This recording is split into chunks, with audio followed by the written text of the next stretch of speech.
বাংলাদেশের ফ্যাশন জগতের উজ্জ্বল নক্ষত্রের নাম অ্যাডলফ খান। উনি একজন জীবন্ত প্রতিভা। উনাকে দেখলেই মনে হয় উনার সারা শরীর দিয়ে প্রতিভা বেয়ে বেয়ে পড়ছে।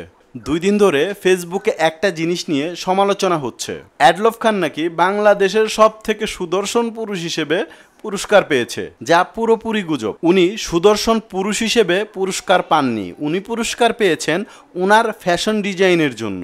যদিও আমার মাথায় আসে না উনার ডিজাইন করা পোশাক কারা পরিধান করে। যারা পরিধান করে তাদের ব্রেন নির্ঘাত হারিয়ে গেছে, নয়তোবা হাগুর সাথে বের হয়ে গেছে। সুস্থ স্বাভাবিক মানুষের জন্য এমন ধরনের পোশাক কোনোভাবেই সম্ভব না।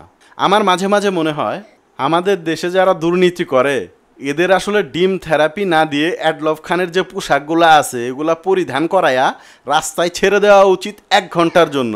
তাহলে মনে হয় তারা এই দুর্নীতিটা অফ করবে। এখন আপনাদের মনে প্রশ্ন আসতে পারে, অ্যাডলফ খানের পোশাকগুলোর ভেতরে কি এমন আছে যে মানুষ দুর্নীতি করা ছেড়ে দিবে? ভাই, অ্যাডলফ খানের পরিধান করা কিছু পোশাক আগে দেখেন নিজের চোখে, তখন এমনিতেই বুঝতে পারবেন এই প্রশ্নগুলা কতটা ভয়ঙ্কর। আমাকে যদি এইসব পোশাক পরিধান করার জন্য 3 দিন 3 রাত উদম কেলানি দেওয়া হয়, তারপরেও এই ধরনের পোশাক আমি পরতে পারবো না। এক পাশে অ্যাডলফ খানের পোশাক, আরেক পাশে বিষ। আমি চোখ বন্ধ করে বিষ খেয়ে নিব, তবুও এই অ্যাডলফ খানের পোশাক আমি পরতে পারবো না। সত্যি কথা বলতে কি ভাই, অ্যাডলফ খানের পোশাক এবং ওনার চলাফেরা দেখে কারোর বোঝার উপায় নেই সে একজন ছেলে না মেয়ে না ছাইয়া ছাইয়া। এক ইন্টারভিউতে দেখলাম উনি বলেছে, আমি কোনো অনুষ্ঠানে যাব এবং সেই অনুষ্ঠানের মধ্যমণি হব না, সেটা হতেই পারে না। আমি যেখানেই যাই না কেন, আমি চাই সবার নজর যেন আমার দিকেই থাকে। উনি অবশ্যই কথাটা ভুল বলেননি, কারণ উনি যেভাবে যে ভঙ্গি ধরে যান সবার নজর ওনার দিকে থাকবে, এটাই স্বাভাবিক। একেতে ওনার ড্রেসআপ থাকে সরকারের জোগাড়ের মতো, তার উপর মুখে থাকে কেজি খানিক ময়দা।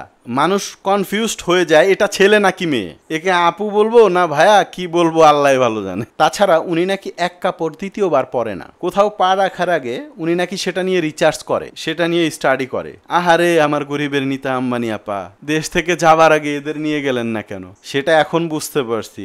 আপা চায় না এই দেশের মানুষ একটু শান্তিতে থাকুক। অবশ্যই আমার বন্ধু কেরামতের মতে অ্যাডলফ খান আলিফ লাইলার জিন হতে চেয়েছিল, কিন্তু পরিবারের চাপে হয়ে গেছে এলিয়েন।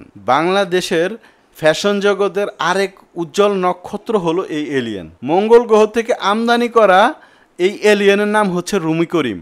উনার পোশাক থেকে শুরু করে সানগ্লাস সব কিছুতেই রুচি দুর্ভিক্ষের প্রতিচ্ছবি। এগুলা দেখলেই মানুষের পেটের ভেতর থাকা গুড়া কিরমি চিৎকার করে মরে যায়, অথচ উনি এগুলা পরে বিভিন্ন অনুষ্ঠানে যায়। এই ছবিটা দেখে একটু খেয়াল করুন, ওনার গলায় যে শিকলটা ঝুলতেছে এমন শিকল আর কোথাও পরতে দেখেছেন? ঠিক ধরেছেন, আপনি জার্মান শেফার্ডের গলায় এমন শিকল দেখেছেন, অথচ উনি শেফার্ডের জিনিস নিজের গলায় ঝুলিয়ে ফ্যাশন নামে চালিয়ে দিচ্ছেন। যাই হোক, শেষমেশ আমি আশিকুর একটা কাজের কথা কই, কোনো পুরুষ ফ্যাশন ডিজাইনার হতে গিয়ে হাফ লেডিস হয়ে যায় কি করে বুঝি না। ইন্ডিয়ার number 1 fashion designer Manish Malhotra, যিনি কিনা বলিউডের সকল নায়ক নায়িকার পোশাক ডিজাইন করেন, ওনাকে কখনো দেখলাম না এমন অদ্ভুত পোশাক পরতে। অথচ আমাদের ইন্ডিয়ানরা এসব পোশাক পরে নিজেদেরকে গরিবের টমফোর্ট ভাবে। আমার চ্যানেলটা নতুন, সবাই সাবস্ক্রাইব করে দিবেন এবং লাইক কমেন্টস করে আমার সাথেই থাকবেন। ভালো থাকবেন সবাই। আসসালামু আলাইকুম।